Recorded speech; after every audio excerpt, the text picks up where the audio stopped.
pessoal, tudo bem? E a aula de hoje é sobre o período clássico. A gente vai fazer uma introdução a esse momento histórico que é um dos mais importantes da história de Roma, certo? Nesse período, a República está agonizando. É um período em que marca o fim da República e o início do Império, propriamente dito, Império Romano, certo? Então, é um período muito complicado, politicamente, economicamente, geograficamente. É um período de grande expansão do território romano e é um momento de grandes personalidades que vão marcar a história de Roma e do mundo ocidental como nós conhecemos, certo?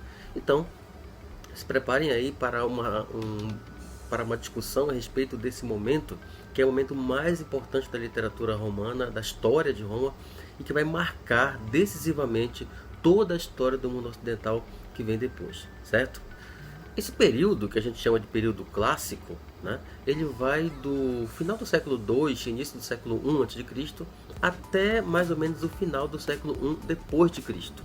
Ou seja, é um período aí que dura cerca de pouco mais de 100 anos, mas que é muito produtivo e muito profícuo em termos culturais, políticos, literários, certo?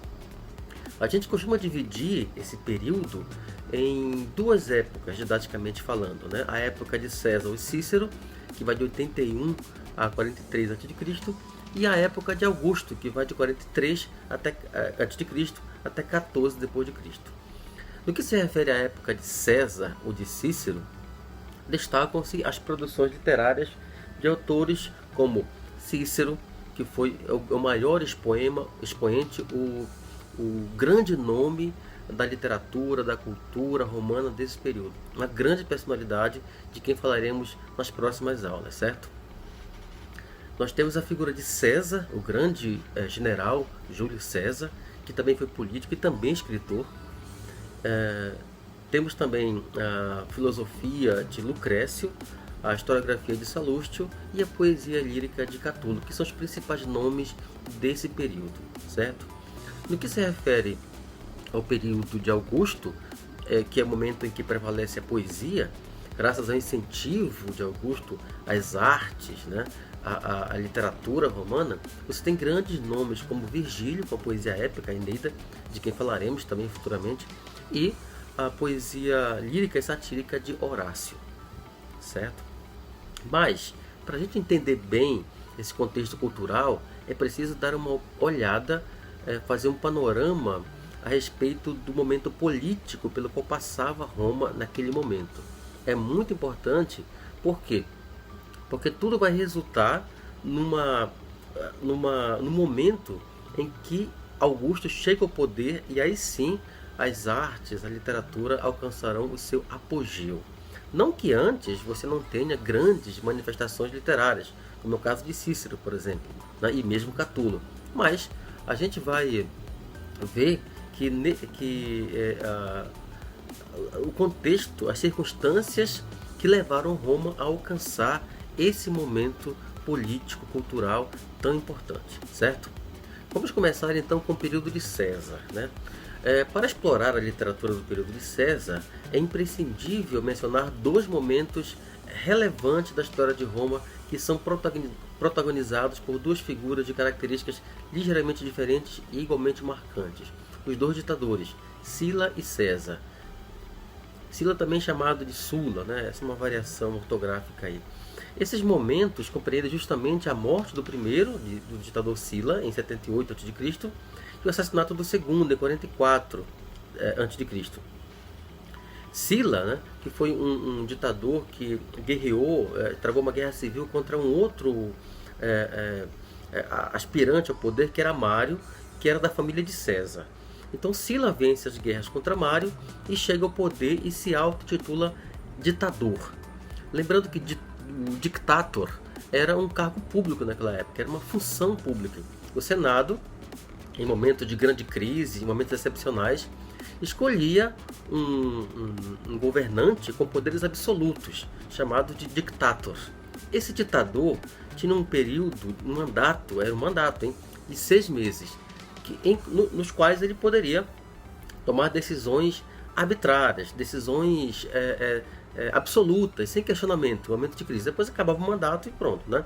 É claro que quando um ditador chegava ao poder e tinha poderes absolutos, era difícil ele querer sair de lá, né? Como acontece até hoje. Quem prova o poder não quer sair tão cedo. Enfim, Sila, quando chegou ao poder, esse ditador, ele tratou, ele ficou, se autoproclamou ditador, na verdade, né, com poderes absolutos, e tratou de eliminar seus inimigos. E alguns mandar para o exílio. É o caso da família de César, que era uma família de prestígio, a gens Iulia, uma família de prestígio tradicional romana. César obrigado a fugir e entrar para o serviço militar posteriormente para poder reconquistar a riqueza da sua família, que foi perdida quando Sila chegou ao poder. Então, a trajetória de César, essa sim, uma trajetória muito interessante, né? De família tradicional romana, aliado do ditador anterior, que perdeu a guerra civil para Sila, chamado Mário, mas que tinha grande prestígio junto ao povo, né? E César, então, sempre foi simpatizante do Partido Popular, os populares, ou Partido Democrata, digamos assim, né? Ou seja, em Roma havia dois partidos, os populares e os optimates. Os populares era o partido, digamos, de oposição, Partido Popular. E os optimates, né, era o partido aristocrata, que privilegiava, que pertencia, que tinha como participantes a elite, né, apoiadores à elite romana. Então, a trajetória de César vai ser muito interessante, muito, muito importante, até sua morte em 44 d.C., que vai culminar numa série de guerras civis que darão fim à República e o início da ditadura e, por consequência, do Império Romano. Vamos conhecer agora, falar um pouco então desse contexto histórico-cultural de Roma nesse momento de tensão. Estamos falando do século I a.C., tá certo? Um momento do início do século I, um momento de grande efervescência política, muito conturbado e de uma malha, uma rede de complexas ligações, acontecimentos políticos que tornam até meio difícil explicar em pouco tempo, né? É mais ou menos como o Brasil nos últimos 2 anos, né? Ou 5 anos, né? Muito complexo politicamente, mas que culminaram, terão consequências muito importantes, graves e importantes consequências para o Império Romano que virá depois. É um período marcado por guerras civis e profundas transformações sociais e econômicas. Esse período, o período clássico, especialmente o período de César e Cícero, né, marca o fim da República e o início do Principado, ou seja, quando Augusto é intitulado Princeps, ou seja, o primeiro cidadão de Roma, já o início do Império. Há um distanciamento entre os ricos, né, que a família equestre, que são os mais ricos, e os pobres, a plebe, como sempre, né? Há um distanciamento quando a República cresce economicamente, cresce territorialmente. Muitos cidadãos ricos ficam ainda mais ricos. O povo, como sempre, é deixado de lado, não tem nenhum benefício dessas conquistas imperiais dos poderosos de Roma, assim como é até hoje. Por outro lado, aquela influência grega que a gente comentou nas aulas passadas, no período arcaico, ela permanece ainda, mas começa a dar espaço para uma literatura, para uma proliferação cultural mais autóctone, mais genuinamente italiana, romana. A circulação de ideias de matriz filosófica acontece em Roma, ainda de influência grega, mas começa a aparecer uma discussão, uma veia mais local, mais genuinamente romana naquele período. Simultaneamente, a forte autonomia que os intelectuais começaram a ganhar no quadro da vida social se fortalece. Você tem casos, por exemplo, como de Cícero, né, que não pertencia a nenhuma elite aristocrática romana, mas que galgou, através do seu talento, os patamares, os degraus da vida, do prestígio cultural, o prestígio político, o prestígio literário em Roma naquela época, né? A gente vai falar mais de Cícero nas próximas aulas.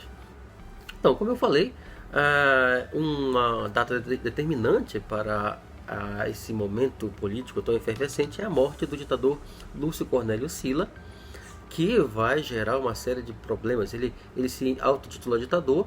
Quando ele termina de eliminar seus inimigos, instaurar seus projetos políticos, ele faz até uma constituição que leva o seu nome.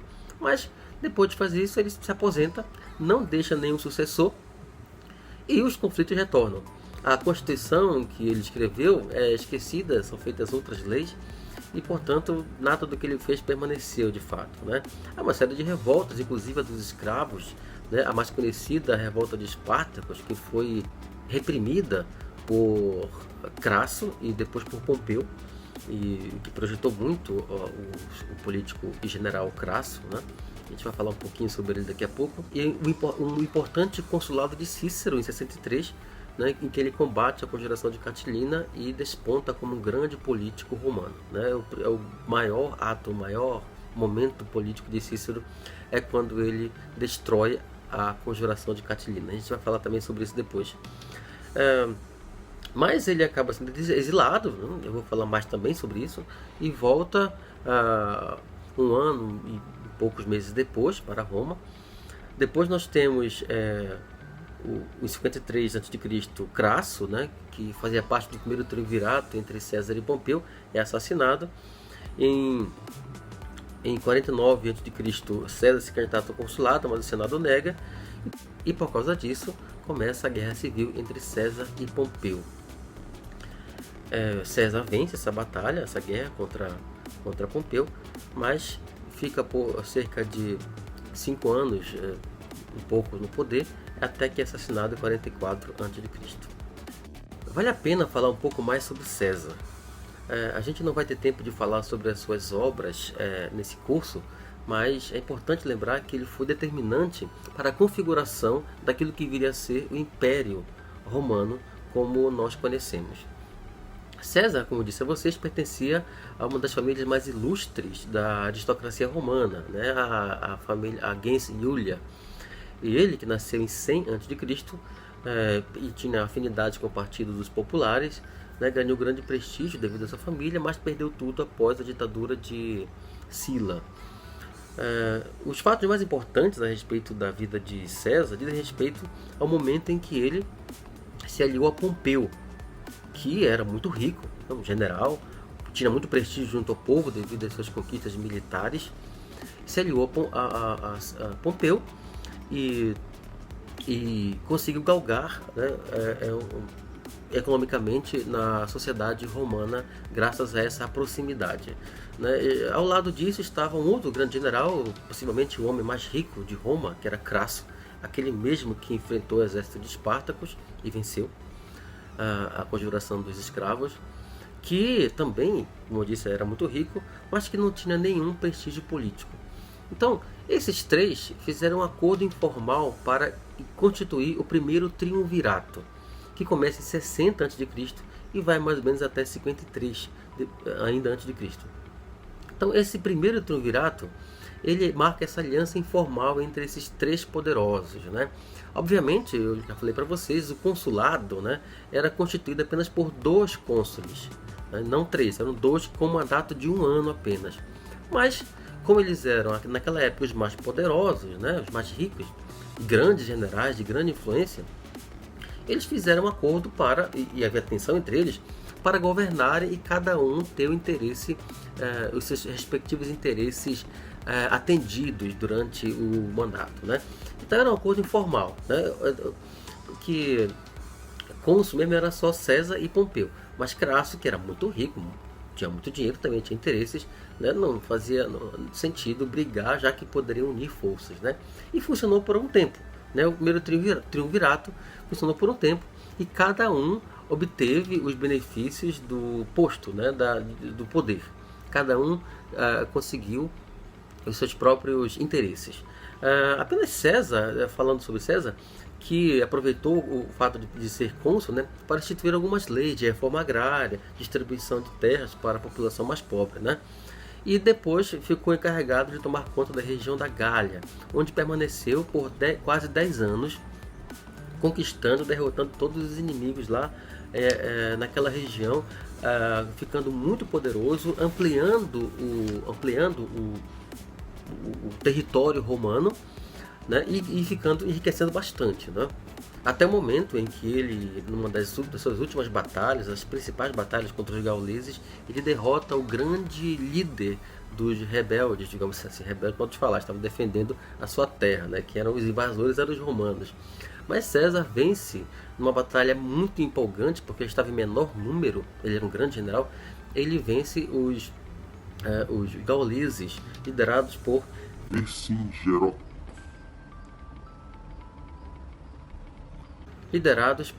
Vercingetorix, e que foi levado, acorrentado para Roma para ser humilhado, né, ser levado como um troféu, símbolo da vitória dos romanos sobre os gauleses, né?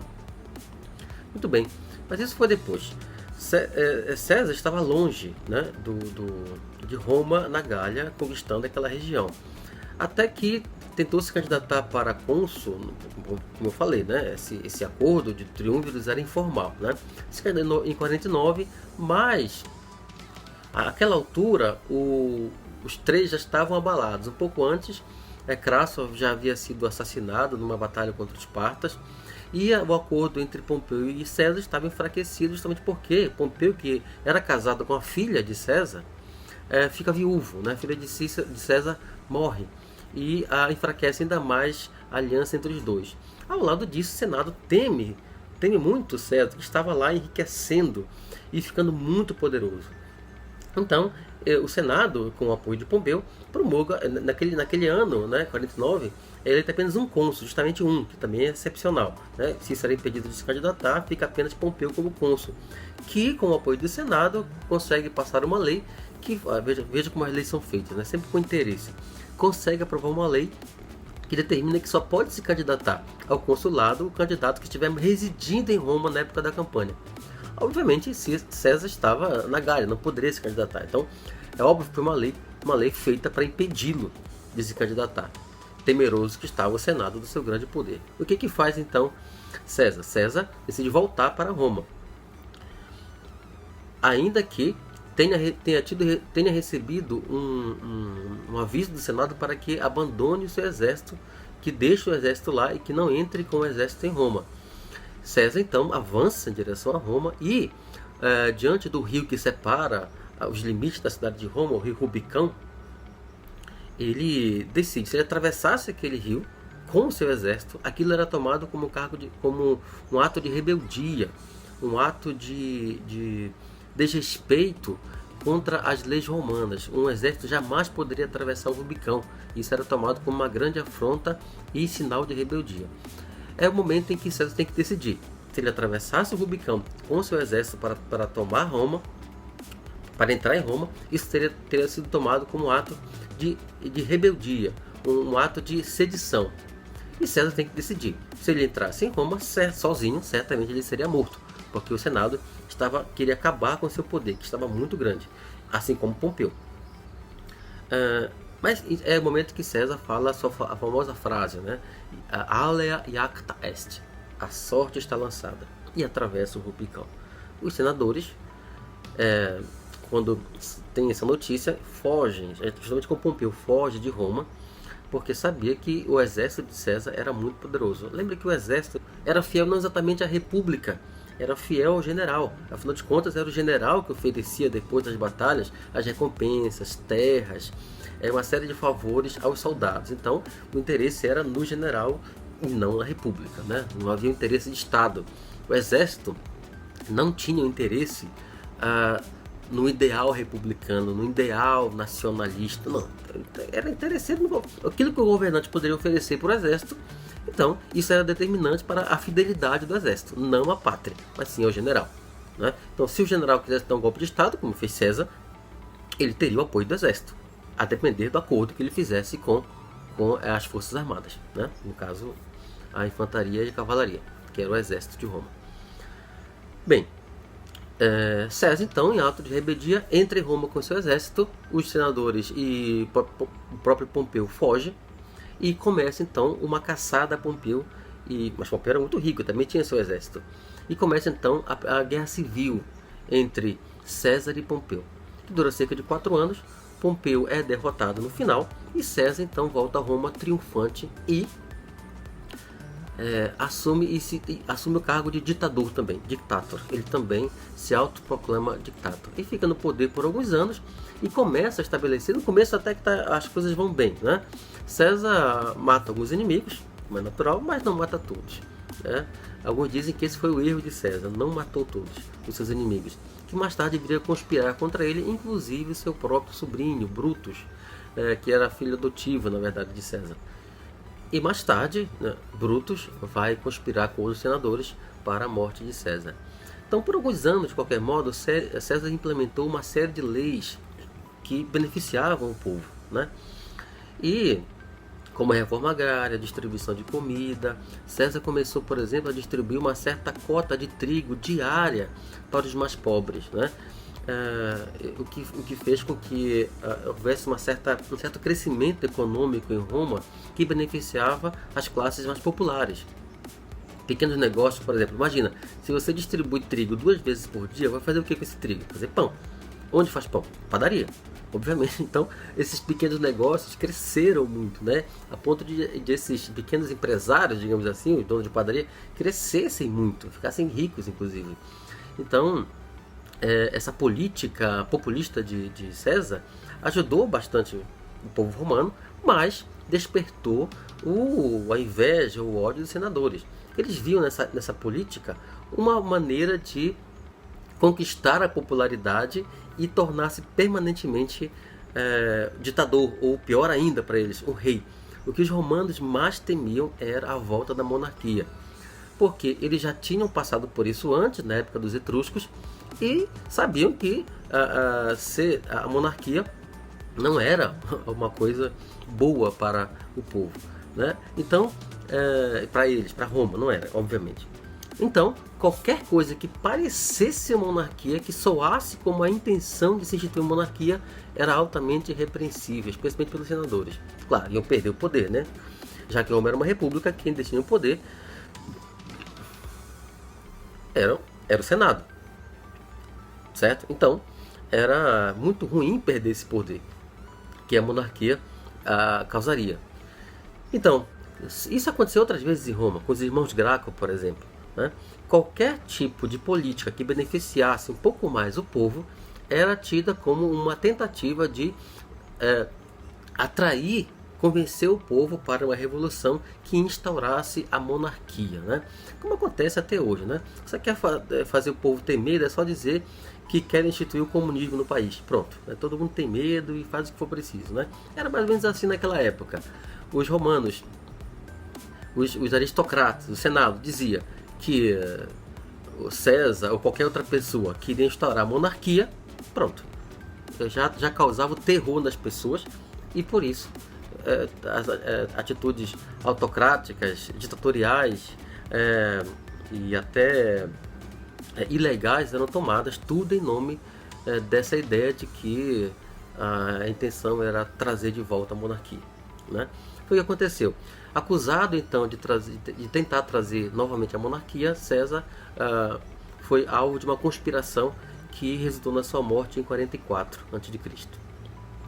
Mas isso não resolveu a situação, só piorou, né? A crise política que se seguiu foi incalculável, foi terrível.